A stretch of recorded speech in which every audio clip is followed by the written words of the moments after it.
একটু খেয়াল করে দেখেন। বসি মন প্রতি 700 টাকা করে আপনার হলো 35,000 টাকা হয়েছে। দাঁড়ান আপনার টাকাটা দিতেছি। ভাই আমি তো 800 টাকা মন কিনতেছি। আরে দাই সাইনবোর্ডটা নাই দে।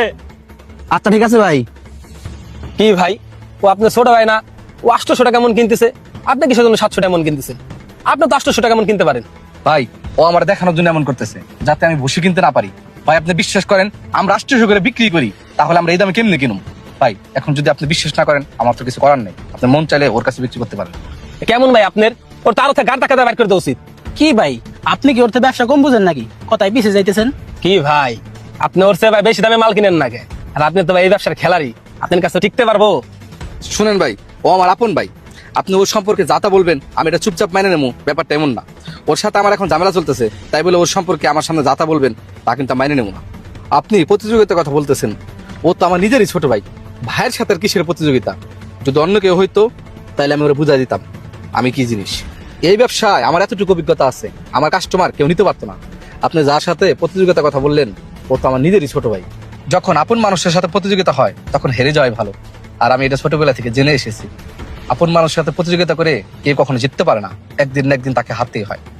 আর ও সেটা একদিন ঠিকই বুঝবে। ভাই এই দামে আপনার মাল দেবো না, আমি যে টাকা বেশি পাম ওই টাকা আমার মালটা দিব। এই শেখ চল মাল কটা জায়গা নিয়ে আনো।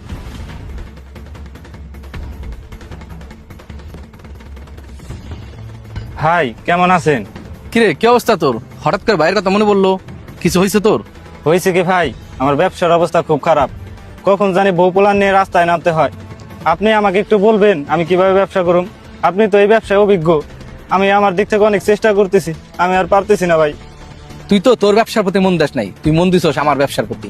আমি কোন ব্যাপারীর কাছ থেকে মাল কিনলাম, কার কাছে বিক্রি করলাম, কত টাকা দিয়ে কিনলাম, কত টাকা লাভ করলাম, তুই সবসময় এগুলো দেখতি। তুই যদি তোর ব্যবসার প্রতি মন দিতি তাহলে আজকে তোর এই পরিস্থিতিতে পড়তে হইতো না।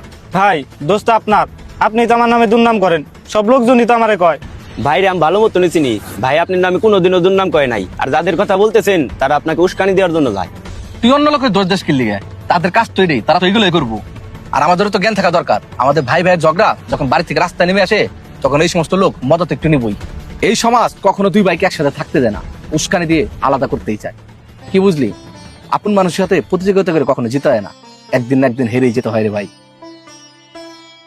তুই যেহেতু ব্যবসায়ী করবি, আমাদের সবার মতন সঠিক মূল্যতে ভুসিগুলা কিনতি, লাগতো আমি তোর সাপোর্ট দিতাম, তুই আমার কাছ থেকে পরামর্শ নিয়ে যাইতি। আচ্ছা যা বাদ দে এইসব, তুই তো আমার নিজেরই ছোট ভাই, আমি তোকে ক্ষমা করে দিলাম। কিন্তু একটা কথা শোন, এরপর থেকে আমার কথা মতো ব্যবসা করিস। তোরও ব্যবসা চলবো, আমারও ব্যবসা চলবো। জহির, যা 2 কাপ চা নিয়ে আয়। ঠিক আছে ভাই, আনতেছি।